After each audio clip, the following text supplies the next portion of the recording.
Hello everyone, how are you?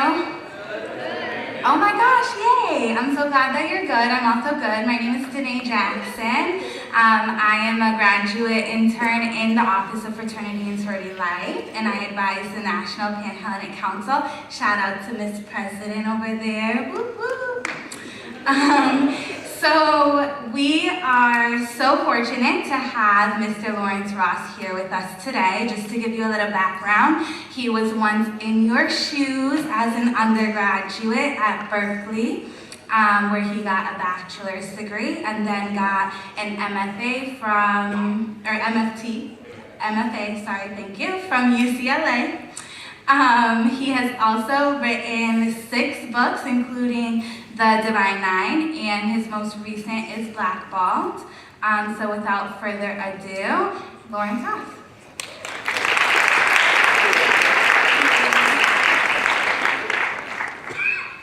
So you all are University of Connecticut students. Oh, did I wake y'all up? You all are University of Connecticut students, is that right? Yeah. All right. So I'm pretty sure you've been to a basketball game, right? Did you paint yourself? Oh, you guys haven't done it right. But at some point in time, you went to the university, you came here to the University of Connecticut, you thought to yourself, you know something? I'm going to live this life. I'm going to be a University of Connecticut Husky. I'm going to do everything I can to be the best person I possibly can. I'm going to be a person who's going to make their mark like Rebecca Lobo, right? Yes. Or like Meg Ryan. Sure. Or like this woman. Did anybody know who this woman is? This woman, you guys should know. She's a University of Connecticut graduate. Her name is Ann Petrie. She's the first African-American woman to sell 1 million books. So, University of Connecticut is a place of prestige, but you want to do a little bit more. And you're thinking to yourself, you want to give back. You want to give back to a community that is giving something to you. So, of course, you go to University of Connecticut, they have a service learning, I love how they say exposition. A service learning exposition where you can learn to give back in different places. You have probably a room full of places and departments and clubs where people say, hey, come with us and do some volunteer work. So you make a decision that you're going to work with the United States women's soccer team. As a Manchester United fan, I'm very hyped about anyone who actually works with the soccer team. Or you make a decision that you're going to work in the gardening program, or maybe Habitat for Humanity. You're going to paint some homes or something like that. But what if you make a decision that you're going to do something a little bit different? What if, for example, I don't know, the stores have like I don't think stores has a large African-American community, does it? Yeah, large Latino community? No. Well, what if you're like at Yale, that's right smack dab in the inner city? Or what if you're like USC, which is right in the heart of South Central Los Angeles, and you make a decision that you actually want to do service in the inner city, a community that you may not actually be a part of. See, you say, I want to do some tutoring of some young African-American boys or some young Latina sisters in the city. What should I know about this? And the first thing you have to recognize is that how you view the community is very important. So what happens, for example, at Yale, is that there being in inner city New Haven, oftentimes Yale is disparaged for being in a quote-unquote bad neighborhood. USC is often disparaged for being in South Central. UCLA students like to call it the University of South Central, disparaging the community itself. There's this notion that because USC is located in an African-American or Latino neighborhood, that it's not a place where you actually want to be. So the problem is that oftentimes the people who live in the community look at the university in a different way themselves. Say, for example, this guy right here who decided one Halloween is a University of Connecticut student. And he made a decision he was going to put blackface on. So your community looks at you in one way, and the university tends to look at the community in another way, particularly when we talk about the inner city. So what do we want to do if we're, say for example, a person who is coming into the inner city who wants to do volunteer work but doesn't know anything about the inner city? The first thing is, what assumptions do you bring to volunteerism? That's what you're going to have to know. you don't know anything about these communities, what type of assumptions are you bringing? Say, for example, if you're talking about South Central, oftentimes people will say, well, if I'm in South Central, the first thing I'm going to talk about is crime. I'm going to talk about, this is a place that produces nothing but the worst of society. But it's also the same place that produced the person who's actually speaking to you today. So it is not as simple as what you think. The other thing is that, do you know anything about the community that you're trying to serve? It's one thing to actually say, I want to do volunteerism in a community, but if you don't know anything about a community, well, how effective is that going to be? Or did you just learn about, say, for example, South Central by work watching an old copy of Boys in the Hood? And then, are you going to do more harm than good by your presence? Too often when we talk about community service, we think that community service is being something that's naturally good. Community service is not naturally good. There is bad community service. And there is bad community service that does harm to the very community that you think you're doing good work in. And so a lot of times what happens is that when students who come from privileged environments like University of Connecticut go into the inner city and try to say that they're making a difference, oftentimes what they think they're doing is making a difference, but what basically they're doing is creating a superficial difference. And what we're going to do tonight is talk about how you can actually make a big difference. So, first of all, let me start up again. My name is Lawrence Ross. I'm the author of The Divine Nine, The History of African American Fraternities and Sororities, and Blackball, the Black and White Politics of Race on America's Campus. But I want to first say, good evening, University of Connecticut. No. Y'all feel dead. You gotta know. I traveled from Los Angeles, California, 75 degrees, sunny, to about 38 degrees when I landed yesterday. I have about 18,000 Twitter followers, y'all. I have about 10,000 Facebook followers. I'll talk all about y'all. So I'm gonna give you one more chance. I know probably how many of you guys just came back from eating dinner? A few, yeah. Maybe you got the little itis in your soul. I'm gonna give you one more chance. Because I'll talk all about University of Connecticut. I don't want to talk about the University of Connecticut. I want to talk about it in really great ways. But I'm gonna try it one more time. Good evening, University of Connecticut. Yeah. Thank you. Somebody got some heart out there. Again, my name is Lawrence Ross, and this is a subject that has been very, very close to my heart. I often talk about fraternalism. I've been to approximately 600 to 700 different college universities talking about fraternalism over the last 17 years. So I've talked about NALFO, MPAC, IFC, Panhellenic. I know all of us want to do community service. How many of you are a member of a Greek fraternity or sorority? Raise your hands. Oh, it's a great majority. Okay, I'm talking to peers. All right. So a lot of us decided we want to do fraternal, community service in different communities. But a lot of times we do community service wrong. A lot of times we do community service just for the hell of doing community service. And we don't really know what we're doing, particularly when we go into communities of color. And what I want to do tonight is talk about what you should actually be doing when we talk about going into communities of color for community service. Now, this is not something that I just talk about theoretically. I have been a brother of Alpha Phi Alpha since 1985, before all of y'all were born and probably when some of y'all parents were born.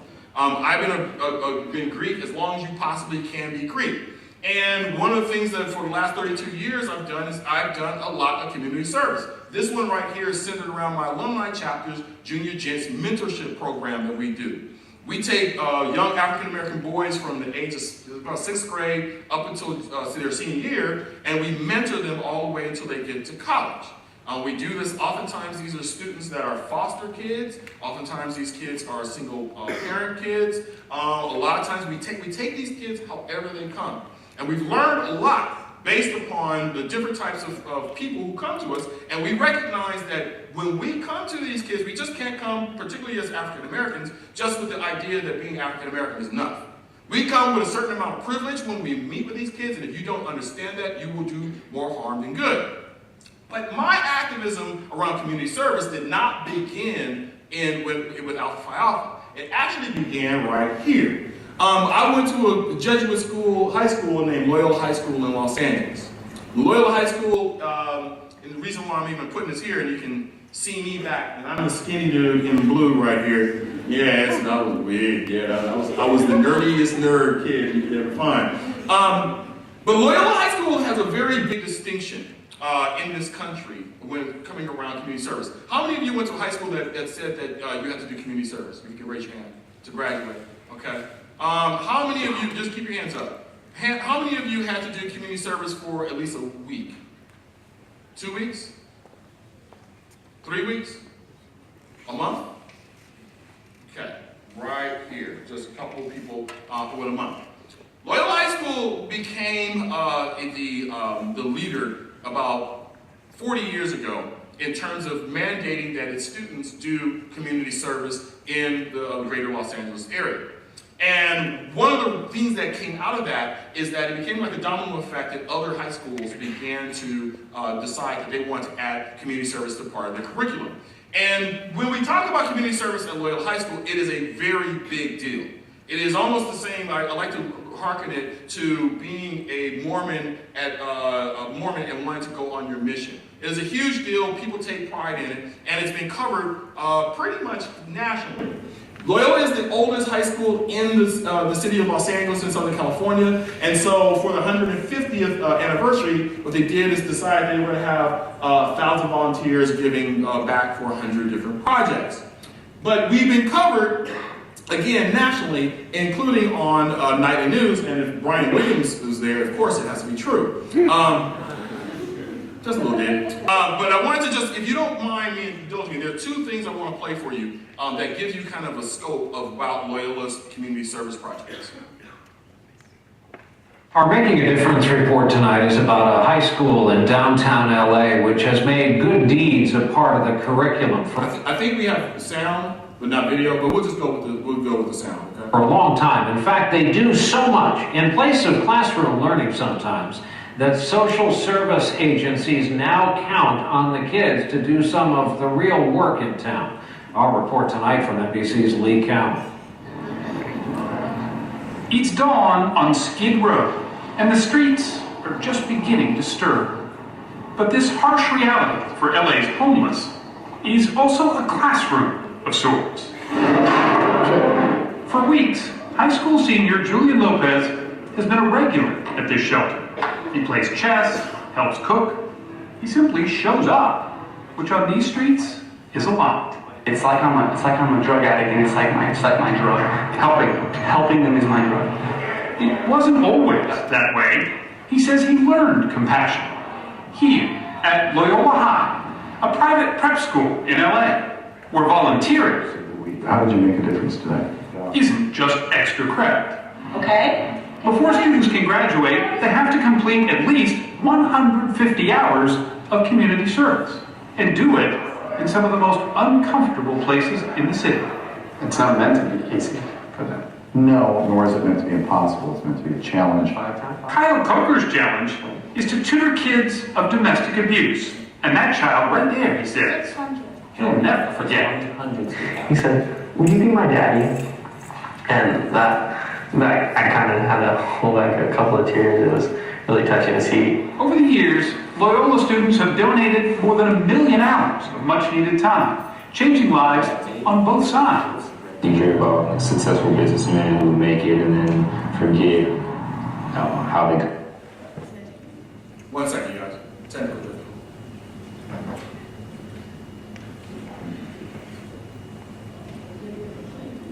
Okay.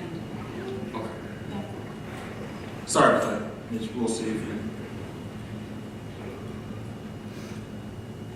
Our Making a Difference report tonight is about a high school in downtown. Let me put it back. Shelter. He plays chess, helps cook. He simply shows up, which on these streets is a lot. It's like I'm a drug addict, and it's like my drug. Helping them is my drug.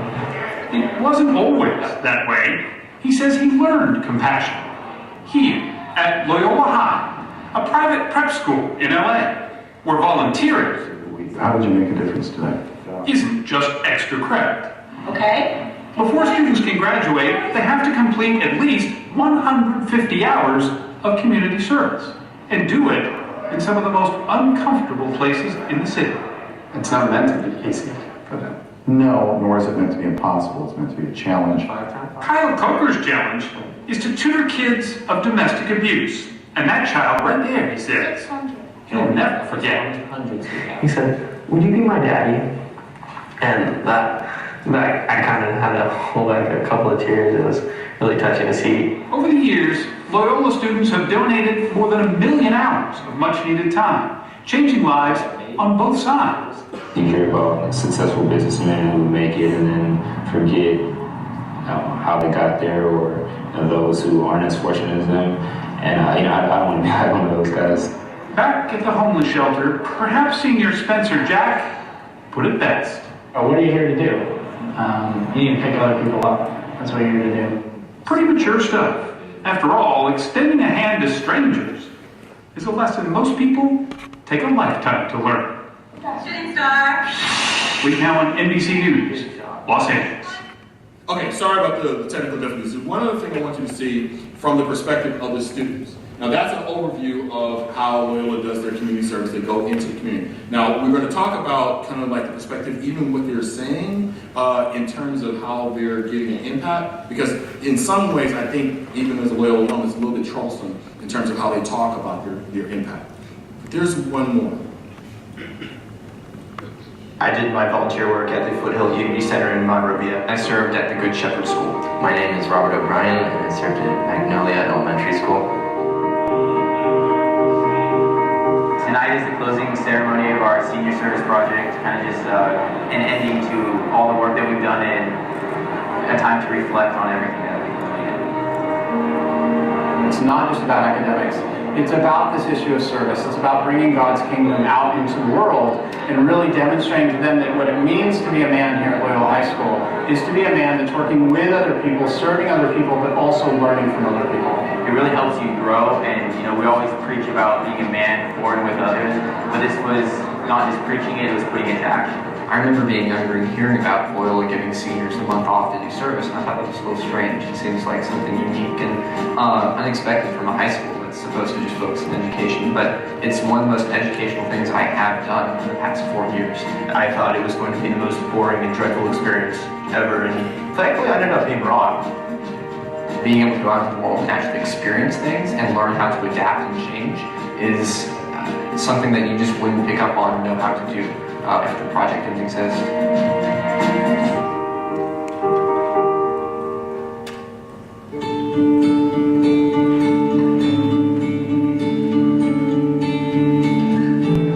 They asked me, as well as a whole bunch of other faculty members, to be one of the moderators to help the kids come in and reflect on their experiences that they had during their community service out with the local community.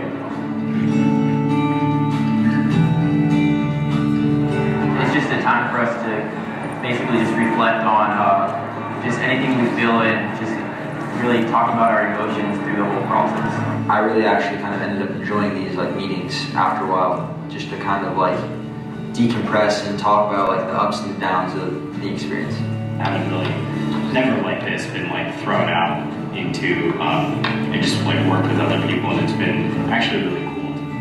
We developed bonds, we sort of became in love with what we were doing, almost like a profession, if you will. I've gotten to learn how other kids learn and adapt to that. I've gotten to understand the work that goes into teaching other people new concepts. And those are things that I wouldn't have known how to do or had an appreciation for if I didn't get to try it myself. And Okay, that's pretty much enough of what I want to be in the show. If you notice, now, Loyola does great work. They do a million hours, as they said. Thousands of hours going out into the community, so on and so forth. But did you notice there was one thing that they almost always did when they talked about their community service? It was pretty much focused on how this community service affected me versus how the community service really affected the people they were working with. It really never came to them in terms of the talk, and it goes on for the next 2 minutes. They really don't really talk about, well, the voice of the people who they're working with. Say, for example, a lot of these students go into the inner city. They don't talk about the young Latino kids or the young African American kids and ask them, did they have a positive impact?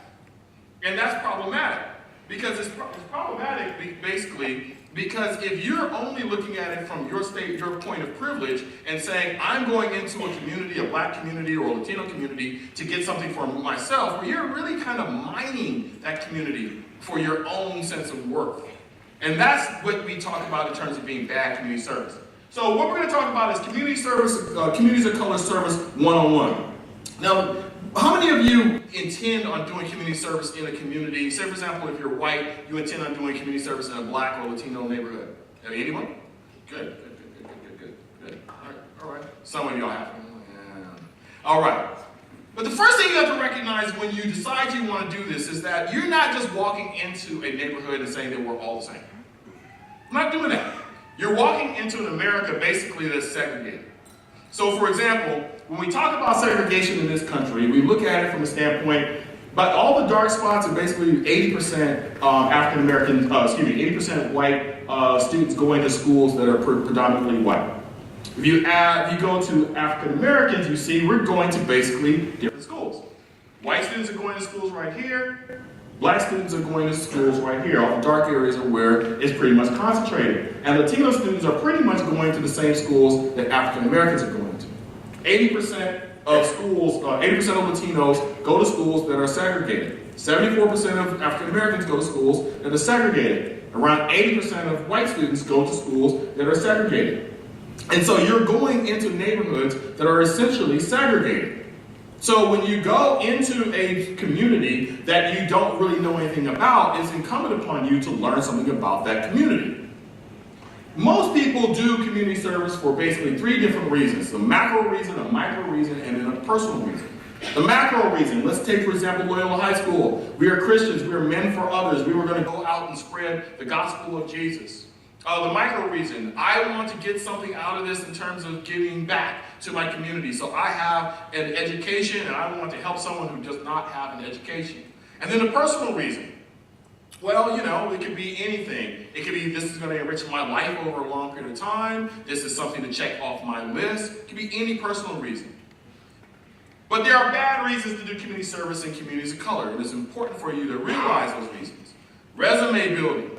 Too often when we have people who decide they want to do community service in communities of color, it sounds better if I decide, well, and we often see this a lot of times when people are trying to go to college and get on their application, I did community service in Guatemala for, you know, to help the poor orphans in Guatemala. Well, why did you do that? Well, did you have any interest in Guatemalan orphans before you were applying for University of Connecticut? No, not really. That is a poor reason to build up your resume by saying that you went to a community of color. Or what we talk about is cocktail party paternalism. Cocktail party paternalism is a person who is of privilege. Is a person who sits up and says, well, at a cocktail party, I can make myself look better by saying that, yeah, you know, what do you do on your weekends? Well, I go and I mentor little black kids and little Latino kids in New Haven. Isn't that a dangerous neighborhood? Or in South Central, I go into a middle school in South Central and I try to do some mentorship and tutoring for them. Oh, isn't that nice? Aren't you a nice person? Or cultural mascots. I love this picture because the 2 black kids were like, I really don't want to do this. But cultural mascots, can I take a whole bunch of pictures and put them on Twitter or Facebook? Look at me with the 2 black kids I would never normally hang out with, and I don't know anything about their lives, but look at me, aren't I a good person? And just, hey, this is not just for white folks, this is for black folks too. Black and Latino folks. You cannot be what I call the minority proximity role model. Meaning that you just walk into a school and think to yourself, well, I'm black, I'm automatically a role model, right? You guys should look at me as being something that's positive. No, that's not true. If you truly want to be a role model, and I love the fact that every last one of these faces on the slide are looking like the eternal side eye. No, you cannot be just a person who decides that you just want to walk in because you are of the same race. And you can't do community service in a place of color simply because you want to prove that you're not racist. Because if you go into a community of color and decide you're going to do community service and then come back and denigrate people of color, then you are basically the same person you were when you walked in. So those are the bad reasons. But the worst reason to do community service in a community of color is if you think the community of color lacks intrinsic values versus intrinsic resources. Now what does that mean? down at people who don't have privilege. So what we have typically with people of color, communities of color, people who sit up and make assumptions and based on the stereotypes and systemic and individual racism say to themselves, well, you are in your situation due to the fact of X, Y, and Z because you don't have the values that I have because I am successful. So you do not work hard enough. I worked hard enough. This is the reason why I'm here. You're poor because you do not desire the ability to become a middle income person like myself, ignoring all the benefits that I received in the midst of saying all that. Or, for example, if you go into a Latino community and you denigrate Latino parents by saying, well, they're not feeding their kids correctly like they should. Why don't they learn and feed their kids correctly, yet you don't understand that, for example, 1/3 of that Latino communities have about 1/3 the supermarkets that white communities have. Or that Latino communities basically have to live out of bodegas where the unhealthy food is placed versus white communities. If you go into communities of colors with this bias and systemic racism or individual racism or this idea that your privilege gives you the right to judge them, then you are doing it wrong.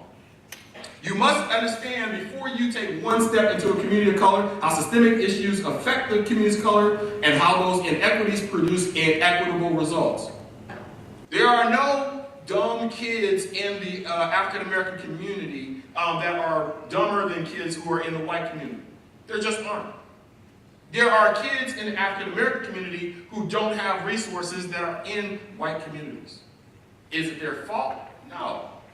Is it their fault because of property taxes and systemic racism or housing discrimination or the fact that their communities can't get loans in order to raise equity of their homes so there's more money funded into the educational system? No, it's not their fault.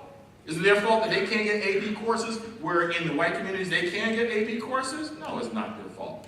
But if you walk into a community of color thinking that it is their fault, then you're doing it wrong. There are systemic social pathologies versus individual circumstances. Neither are absolute predictors of outcomes, nor should they be ignored. A lot of times what we see is people of privilege walk into a place and they think, well, you know what I'm going to do is I'm basically going to come with a bootstraps kind of mentality. Little Johnny right here, you know something, I'm going to tutor you and you can make it. True. He can make it. Little Johnny can make it. But you do that at the same time as ignoring the systemic injustice that happens in communities of color. One is does not mitigate the other. And now let's talk about the word we throw around on college campuses all the time, which is privilege. And what do we mean by privilege? Well, it means a whole bunch of things. It means a whole bunch of, in our world, our American society, where there are inequities built into society. A lot of times we have an intersectionality, Kimberly Crenshaw's word from Columbia University, intersectionality of different privileges that give people different advantages based upon how society views them or how society tilts the wheel toward them. And we have more privileges than you would expect, particularly when we talk about leaving a place like the University of Connecticut and going into the inner city. So we have privilege around gender.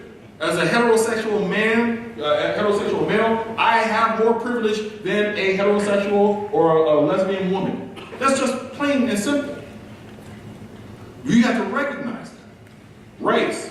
On our racial construct, in terms of our white supremacist racial construct, white people. And then we get a middle group of non-black people, of non-white people. In terms of the racial construct system, whiteness in terms of our white supremacy gives white people a privilege. Does not mean it means it's an absolute determiner of whether or not you're going to be great or whether or not you have an advantage over everyone. That's not what it means. It just means in terms of the society is tilted toward you.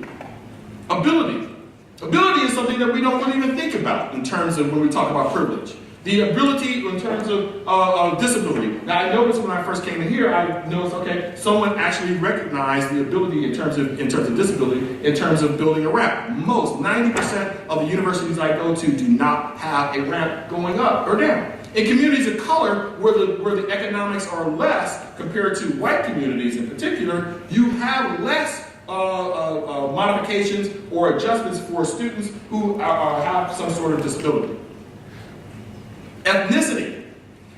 If you are going into a black neighborhood and you think everyone there is just black and they're just all together, you don't understand ethnicity. You don't understand the difference between a Jamaican and a Nigerian. You don't understand if you go into a Latino community the difference between a Mexican American and an El Salvadorian. You don't understand an immigrant who just came from Guatemala and someone else who came from Brazil, who doesn't even speak Spanish. But if you just walk in, you're like, Latino. No. You have to be able to understand where those people are, and then you have to be able to understand the privilege within it. Sexual orientation. We all have to figure out and understand that heterosexuals have a privilege in this society where the LGBTQ community has to fight for every single right. When you go into a community of color, you're going to have to recognize that too. Language. We take for granted the fact that we use English as just the superior language, and the majority of people in this country have either a second language of some sort. Do you walk into those communities thinking that the second language is something that's to be denigrated? Or do you use English as a weapon against them? Education. Not everyone is going to have education. Only about 20 million Americans per year are in the college system, 2 years to 4 year college system. 13% of those are African American. I think it's about 26% or so for Latinos. But the great majority of people, the great majority of Americans, do not get a college education. So are you going to recognize that when you go into a community of color? And economic class. It is very easy to pretend and believe that when you go to the University of Connecticut that everybody's just like you. In fact, one of the things that happens is that when we start putting on our t-shirts and we start saying, I'm a UConn Husky and everything like that, we erase some of the class issues until we actually go into one of these communities of color where it becomes very apparent that someone has something and other people don't. Environmental. Something we don't talk about. You live in an environment that is relatively safe here on the University of Connecticut campus. Very rarely do we have violent incidents, although there are, we look at the crime statistics on college campuses, there are crimes that occur on college campuses. It is not the same as living in an environment like South Central or Inglewood, California, where I'm from, where you every day have to think about how are you getting home. You have to plot out where you're going to go. How do you react to other people? Are you going to take that into account as you deal with people in those communities? Food security. One of the things that we recognize all the time when we do our mentorship in Los Angeles is the fact that not all of our kids eat. It is one of the main basic things that you would think in terms of a privilege that I get up every day not knowing that, not thinking that I'm going to miss a meal. Students that the kids and people that you deal with in the communities of color do not necessarily have that security. Sometimes they wake up not knowing if they're going to have a meal. If they do have a meal, it may not be the best nutritional meal. And if they have that not good nutritional meal, it may affect them in ways that's mentally or physically. So oftentimes when we talk about the inequities that are in society and the different privileges, I like using this particular cartoon. This particular cartoon talks about the fact that yes, in terms of equity, in terms of being equal, yes, we're both at the starting line, but there's other people who have different obstacles. And when you go into communities of color, you have to know what those obstacles are. And in particular, if you look at this black woman, she really should be in this cartoon about 5 steps back because she's a black woman before she actually even gets to the starting line. So what we have to do, you have to self-examine your privileges. You have to figure out what is your definition of normal. If you walk into, for example, let's say you grew up in stores and you think stores is the normal compared to someone in New Haven, you are not doing a service to people who are in the communities of color. A denial of differences make a difference. If you think that, hey, I'm white, they're black, it doesn't make a difference, you are not understanding the dynamics of race in this country. And if you have guilt, shame, or discomfort about privilege, basically the things that allow you to shut down and say, well, I'm not going to examine it, well, you're not going to be used to people of color. We want you to be able to recognize it, but then use that privilege in a way to help those who don't have it. And if you focus on one's oppressed group's identities.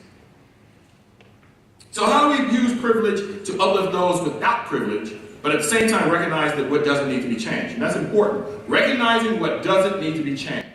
What we're trying to do is say, hey, I have an advantage by going to the University of Connecticut. I want to come into your community and be something who can supplement whatever resources that you don't have. But you have to figure out what those things are. But I don't want to come in here and try to change who you are. So, for example, if you go into a Latino neighborhood and you say, hey, I want to teach Latino immigrants English, you have two different different options. You can say, I see English as a valuable resource, or you can go into the community and say, hey, I think your language is un-American, and not only that, you need to get rid of it because I don't value your culture. And there are people who go into communities like this not valuing people's culture. So, how the hell do I do community service and communities of color without messing up? That's pretty much the big question. Well, there are two different things that you have to recognize. There's volunteerism and then there's volunteerism. When we talk about people doing community service, oftentimes, particularly those of us who are Greek, when we go into these communities, a lot of times we do what is I call volunteerism. We do a few hours of community service, we take a few pictures. If we're running for chapter of the year, we take those pictures with the little cute kids, and then we put them on our poster board for our chapter of the year and say we actually did something. We'll never see those kids again. That's volunteerism. That means you're going in thinking that you actually made an impact, but really what you were really doing was using the people for your own needs. Volunteerism is very different.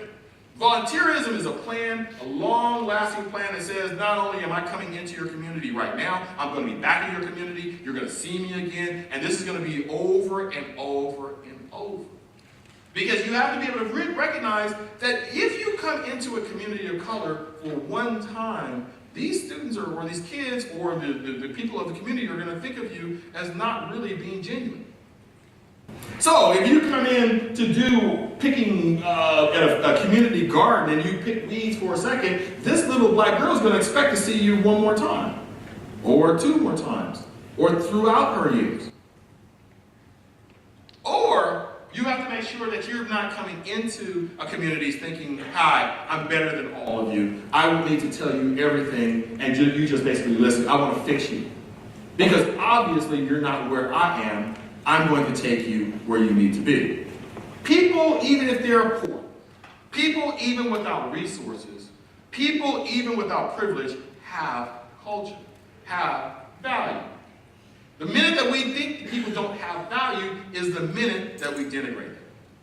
So I've set it up to basically the acronym RESPECT. This is how you deal with people of communities of color. It's very simple. Research, education, your skill set, patience, empathy, culture, and training. You have to research where you're going into. You just can't, as a person who's from Los Angeles, just can't pop into New Haven and think that I just simply know everything about the black community in New Haven because I'm black. It's impossible for me to be able to do that. For example, these beautiful black women are social workers. I happened to find them on a Google search, and I was like, oh, that's perfect. They're already experts in their field, and you want to do social work in New Haven, talk to them. You going in just simply because you had an ethnic studies course, or an African American studies course, a Latino studies course, thinking that you're suddenly an expert in everything, and you walk into the communities thinking you will be ignored. But the people who actually have expertise will give you that expertise and allow you to be the best person in terms of contributions. So for example, if I had decided, or anyone decided that they wanted to go to Flint, Michigan to do their community service and did not understand the macro issues that were going on within the communities of color, including the poisoning of their water, how effective could I be as a person who's trying to make a benefit? If I had not done the research in the community to understand what are the issues in the community, are the issues environmental? Are the issues dealing with housing? Are the issues dealing with food? And I'm bringing, in terms of a community service, something that I created. I want to teach them reading. Well, they're reading, perhaps if I haven't done their research, their reading scores are high. They don't need help with reading. But you're going to need to be able to figure out, by doing the research, what people actually need your resources for. Education. This actually looks like this room. Your basic task is like every other college student's task. Take the theoretical.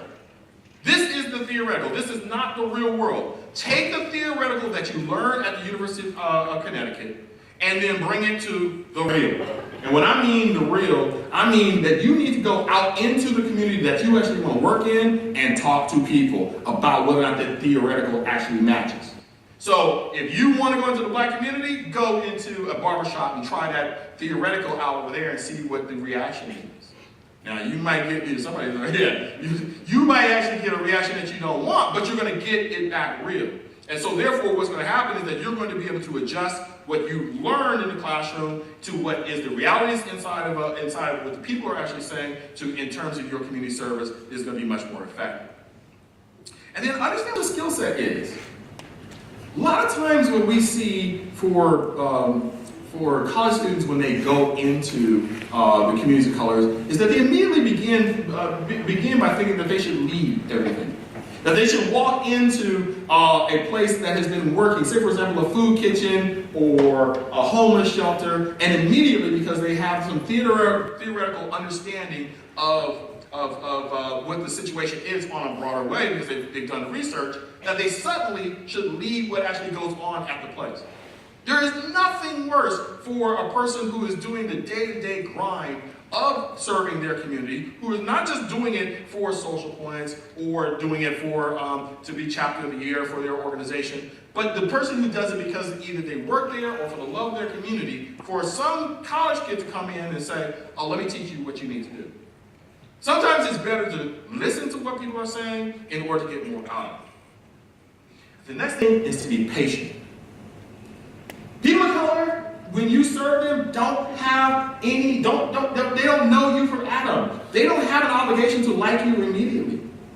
There is no need for them to suddenly say, well, thank you so much for being here. They don't have to be appreciative. In fact, they're not in search of any type of savior for themselves. But the thing is, and this is, I love my side-eye, S is for side-eye, this is kind of like the international symbol for a lot of young African-American kids who are sitting up saying, I don't know you. But the beautiful part is that when you invest your time with them, what you will do is you'll build a trust and mutual respect. It is a patience. You have to build patience and you have to invest your time. And then you have to have empathy. Now, empathy is different from sympathy because most of us who walk into community service projects have a version of sympathy. We walk in and say, oh, you're poor, I want to help you, that's good. No, that's not what I'm talking about. When I talk about empathy, I'm talking about not looking at these kids, for example, and thinking, something, I would like to make them in my eyes. Of the things that I did, I want to make them successful in the same way I was. That's sympathy. When I talk about empathy, I want you to be able to look at these kids and look at each individual situations. I want you to understand who they are, their ethnic circumstances, their racial circumstances, their economic circumstances, and be able to empathize specifically with each and every one of them. That takes time and investment. That means that you can't just go into a classroom and just take a bunch of pictures and have a bunch of kids around you and think that you know those kids. You have to go into those places and talk to those kids and say, hey, I want to get to know you. And then at the end, that's where you get your empathy. Culture.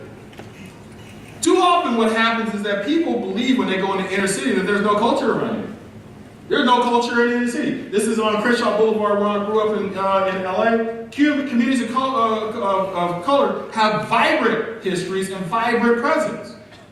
If you're walking in for the first time and you've not even talked to anybody or explored, then you don't really know what you're actually doing when you talk about community service. I had a USC student, we had a thing called the Taste of Soul, which is this. We have a Taste of Soul that happens every year, and this happened about 2 weeks ago. And a USC student, an Asian USC student, did a wonderful thing. She said, she came out with a camera and she did interviews, and one of the things she wanted to do, she said, was I needed to bring this back to other USC students because they never get out of their oasis, their own bubble in South Central Los Angeles, inside on the campus. And they never go out to explore what happens within people of color and people of color around them. You have to get out into the community. If you're doing a community service project, and if your only thing you're doing is you're driving to a community service project and leaving and getting in your car and wondering whether or not your car is going to be there, and you're getting out as fast as you can, you're not doing community service. You're doing volunteerism, tourism. Training. Oh my God, a lot of times we go out and do community service and communities of color without an iota of training. We don't know what the hell we're doing. We're sitting there and saying, well, I'll tutor them in math. Yeah, that's great. Okay. Do you know anything about, these kids right over here? Or are you good at math? A lot of times we go out there and just think it sounds good. But we're not trained to do it. It's important. A lack of training erodes trust in the people that you're doing the community service for. Because if I'm not getting any resources from you, and I'm a person who is disadvantaged, I'm thinking to myself, you are no benefit to me. And I'm not going to trust the next person who comes to me. If you're saying, well, I will come to your school, your high school that has no AP courses, and I will train you in the ACT or tutor you for the ACT and the SAT. But you have no training in it. Why would I actually believe you? So here's your call to action. Whenever you come into a community of color, you need to bring something new, impactful, and long-lasting to the community. It can't just be fly-by-night. You need to connect with the humanity of the people that you're serving. If you don't understand these people as people and human beings, then you're not doing yourself justice, and you're not doing them justice. Learn from the people of color in an unfamiliar context. Too often when we talk about communities of color and people of color, and even on college campuses, the issue is that it is just a two-dimensional understanding. You've understood black people or Latino people simply from what you've seen on TV, and you don't have any interactions. You'll look at people of color in the exact same way when you go into their communities. Grow, challenge, adapt, and evolve ourselves. It's important. You're not just going in there to just feel good, you want to grow. And you want to feel a transformation of your skills and perspective long after the community service. You want to make sure basically that there's a ripple in your life, and you want to make sure there's a ripple in their lives. Community service is basically broken down into like 3 different areas. Service, you do the service, you learn from it, and then you reflect. So, you finally do all that. You take the plunge, you go into the community of color. Congratulations, you're not fixing and finning, as my grandfather used to always say. Grandfather used to always say, most people, he's from Texas, he said, most people in life, when they talk about community service, are fixing and finning to do it, but they never actually do it. Go ahead and do it. Now, I don't know if I can, our video person. There you go. I want to end with this one piece right here. Do you try pussing car? I haven't tried.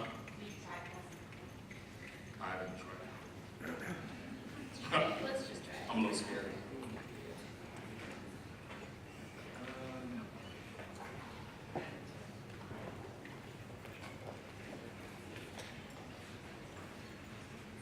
So, I talked about the Junior Gens program that my chapter does. And in this, I want you to watch this video right here because it basically it takes in all of the different things that we talked about. It takes in the idea that you have to look and research and figure out how do you approach a community of color. What is their beginning point that allows you to do other effective community service? And this one centers around a very simple.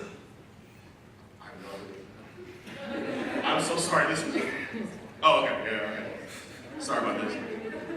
You're doing a wonderful job. Thank you.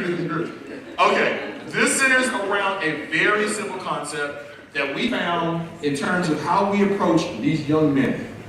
It's a very simple concept and just involves tying a tie.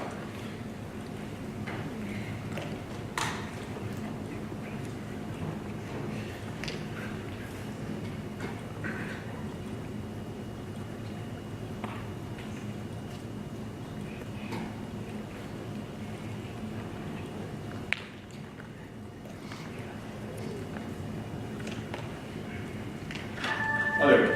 You good? Yeah. Oh, Sam? Oh, there we go. We're good. Sorry about all this, y'all. Sometimes it happens.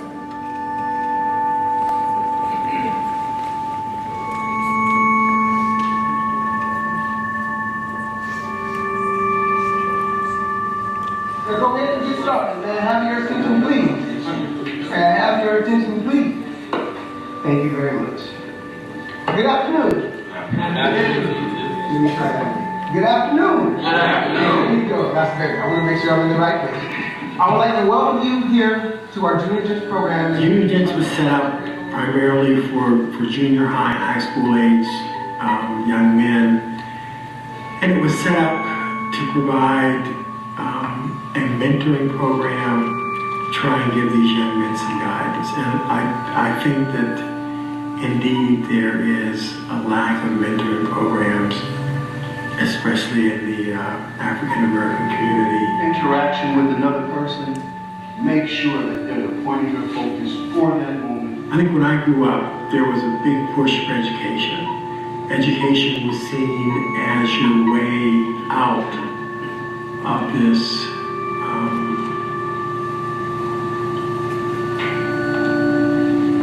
factory existence. And it was, you know, with a reasonable education and drive, you were able to, you know, to move up in the economic system, to get a better life than what your parents had.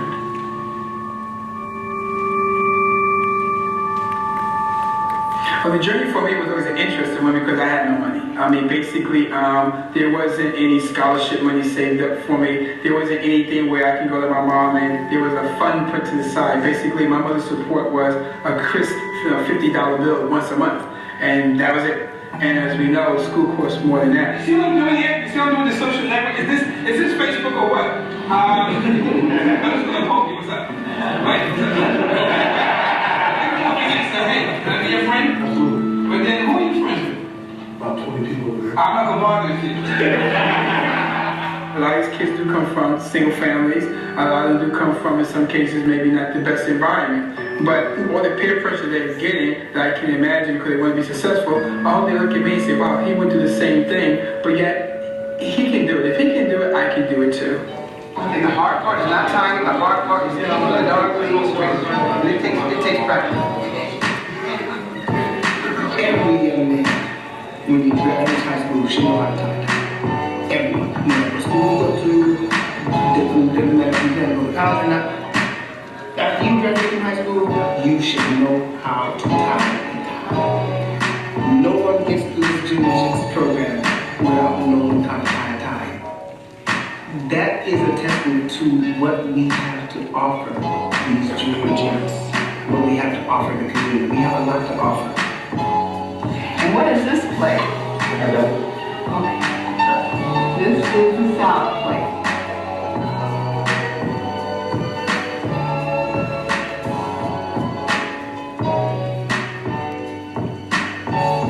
High school students are usually applying or competing for entry-level jobs.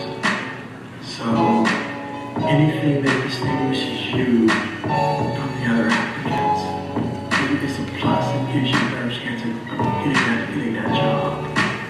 And then how you perform determines where you go from there. We're here today volunteering with the Los Angeles Mission. The Men of Alpha Fraternity Incorporated believe in community service. And we want community service to be very much a part of the Junior Gems program. After you guys get all this broken down, this is the last report you got.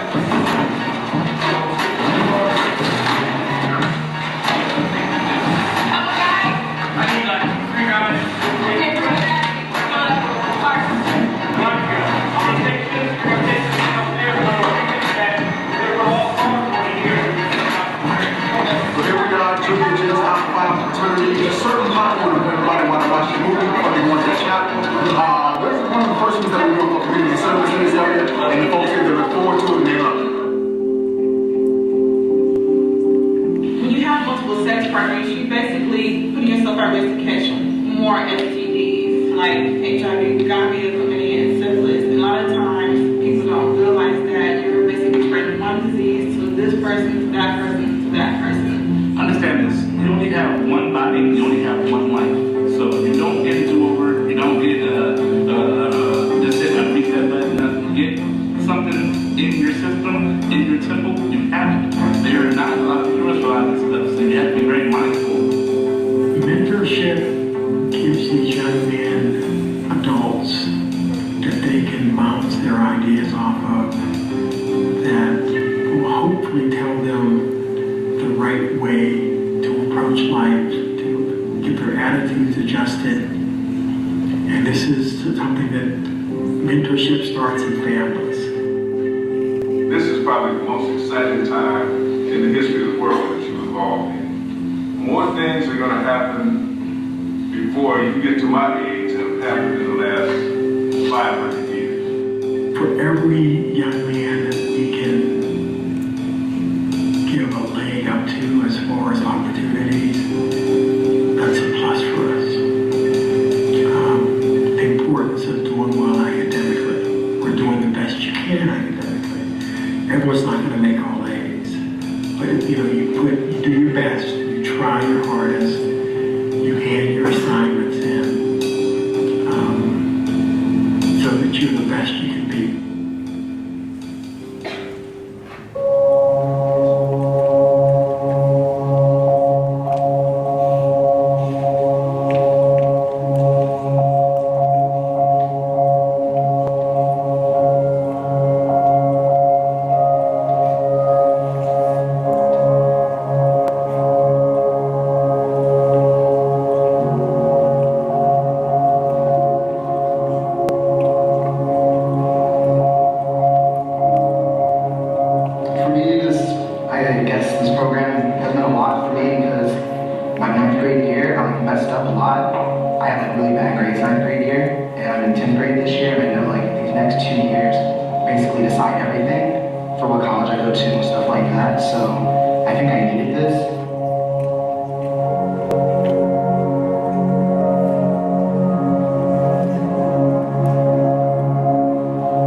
So that's our junior years program.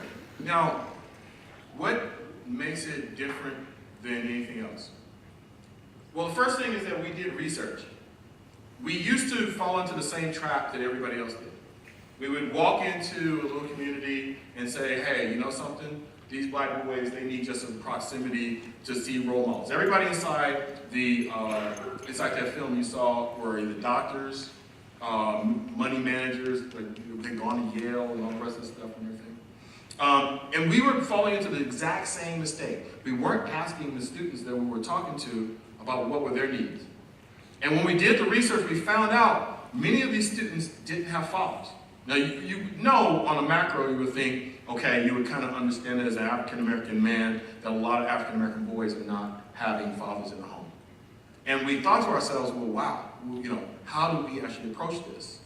And one of the things that we had to do was to also, remember I talked about the idea of being normal. What you consider to be normal, well, was not normal for these young men. The idea of being around African-American men, not normal. But they had also not gone through, no one ever taught them how to tie a tie.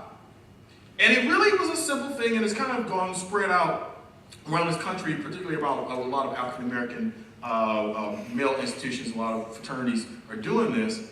But the impact was incredible. Because for a lot of these young African-American men, this was their first rite of passage. It was this idea that I am now a person of stature, even if it was just a cheap tie. I'm a person of stature, I'm a person of respect. No one had ever taught me how to be a person of respect. And when we did that, then we noticed during one of our banquets, our lunches, as you noticed, is that the kids did not know how to eat food from a table.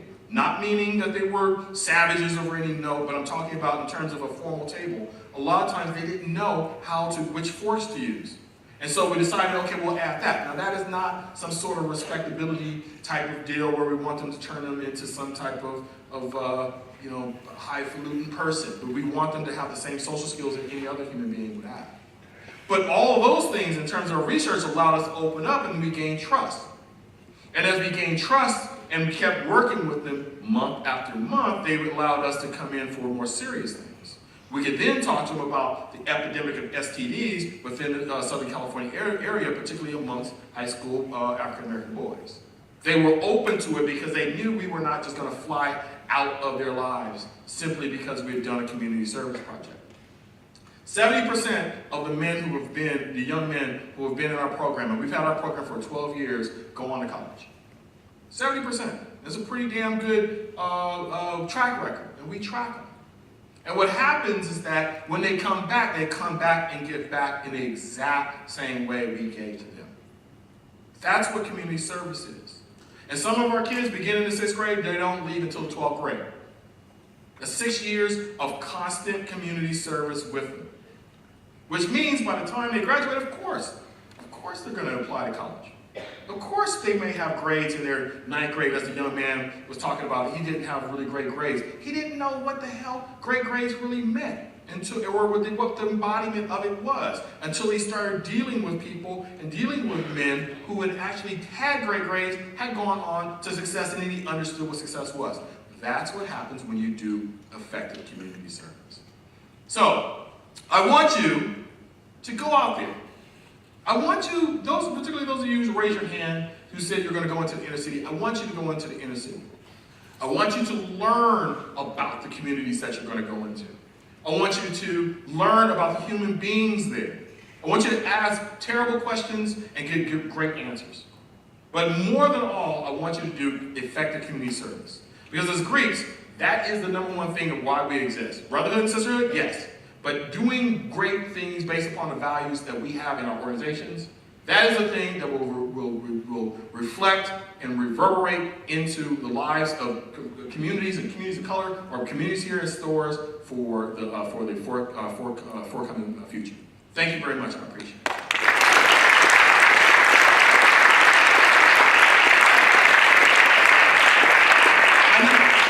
Sorry, I stumbled at you. But I know that's a lot. Anyone have any questions about community service? Or like community service that you're doing now that you're wondering if it can be more effective? Because everyone has some community service that they feel that is not effective or they really would like to transform if possible. Or somebody can tell me the type of community service you're doing. Raise your hand if you're doing community service. Okay. So what is the most effective community service that you're doing in your organization? No one's proud of their community service? There you go.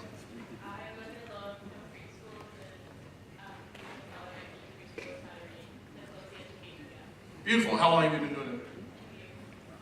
That's okay. Beautiful. Now, what have you learned from the, like, what was your assumptions when you first walked in versus your kind of like what you know now?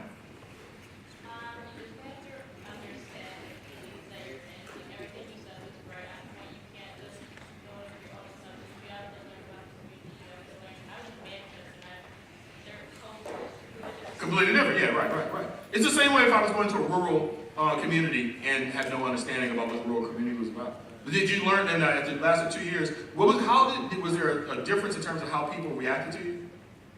Yeah, that was like the only one person.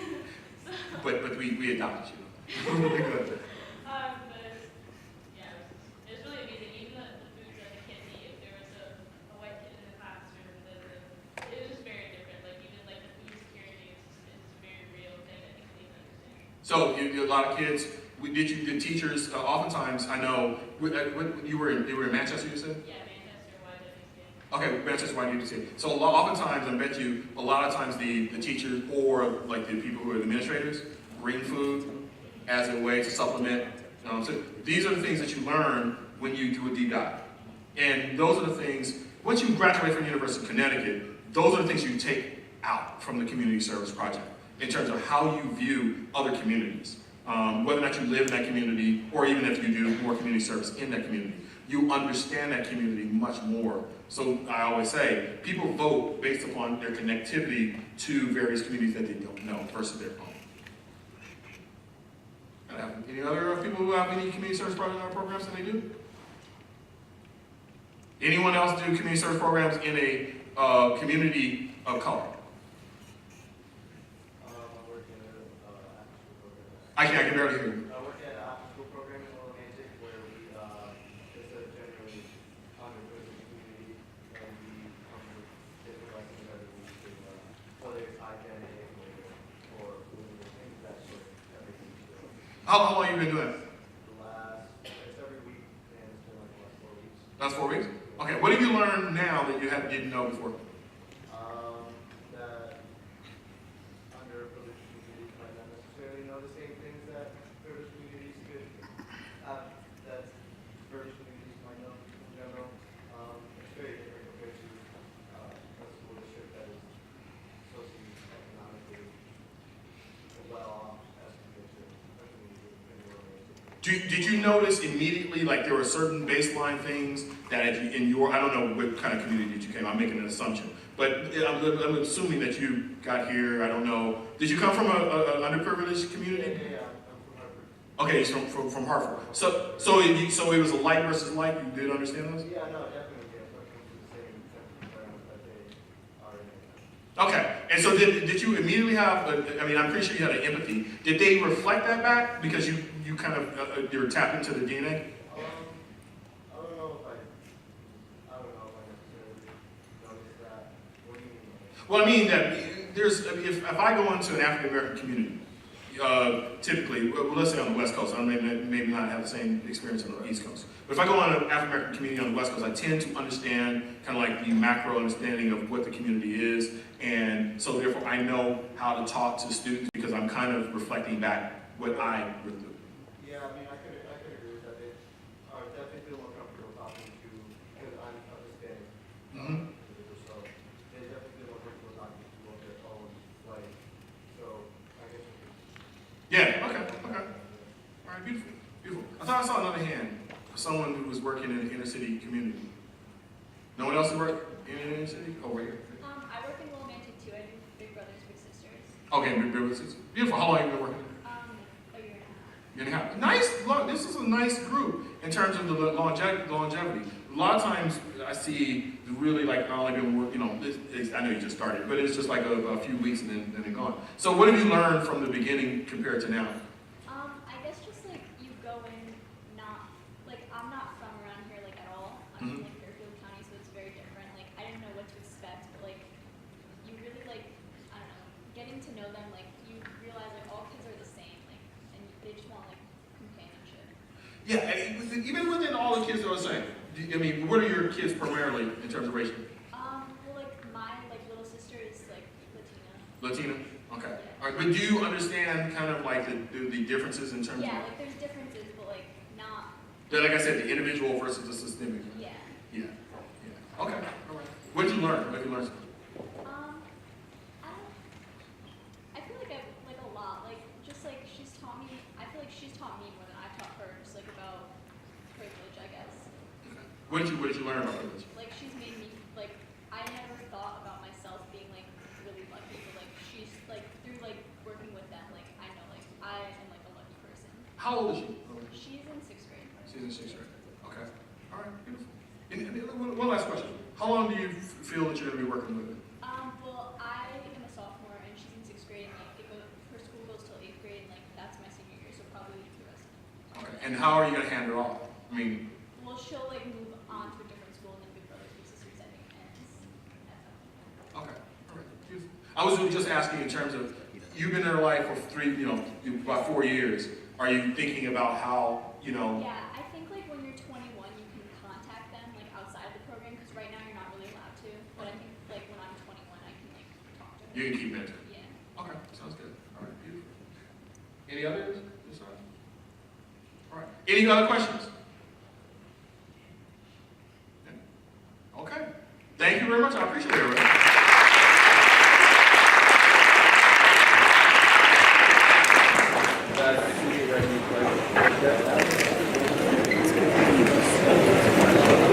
have ID, so I don't know how it's going to go.